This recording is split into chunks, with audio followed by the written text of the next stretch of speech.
Hi, my name is Kirstin Wilkinson, and I'm getting baptized today. And I'm really excited to share with you all the work that Jesus has done in my life. He has turned my heart of stone into a heart of flesh and has transformed me. And when I once was dead, he has made me alive in him. My life before Christ was marked by insecurity and fear and doubt, and this was really deeply rooted.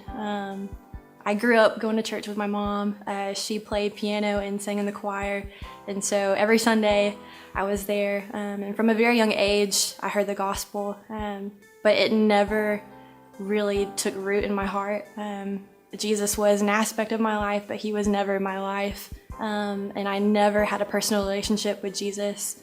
And so all of elementary school and all of middle school and high school really struggled with identity and security and wanting love from my friends.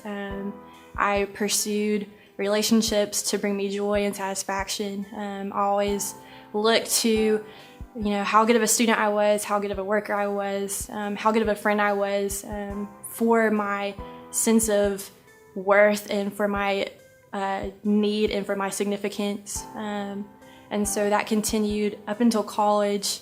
My freshman year was the first time that I'd really experienced deep brokenness from sin. And even though I didn't know that, now looking back, hindsight, I see that the Lord was really breaking me of that. And so come sophomore year, beginning of it, I had some faithful women that came into my life that were on staff with the college ministry I was a part of. And they really loved me. They invited me to church with them. And for the first time, I really saw what it looked like to love Christ and pursue Christ. They wanted to read their Bible. They wanted to forgive one another. They were honest. They knew that they were loved and that they were known, and their joy and satisfaction was put in the promises of God and in Jesus and not in the world. And that was something that I craved so much.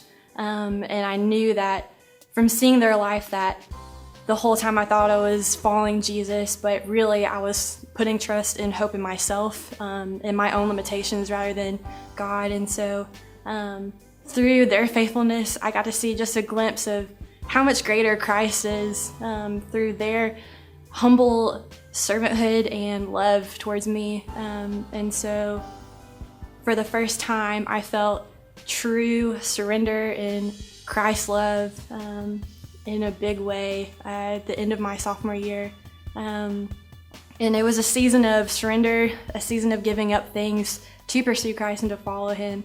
And ever since then, my life has been so different.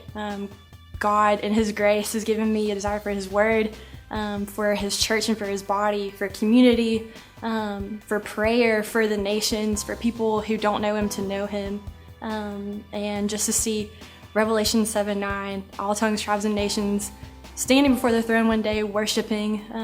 And so I pray that the Lord would use me in big ways now in my workplace. Before I struggled with identity and my friendships and all that, but I pray that the Lord would take that brokenness that I experienced in the transforming grace and mercy and power of Christ, that I would be able to share that with other people. And I think my life looks like Galatians 2:20 now, where I've been crucified with Christ. It is no longer I who live, but Christ who lives in me.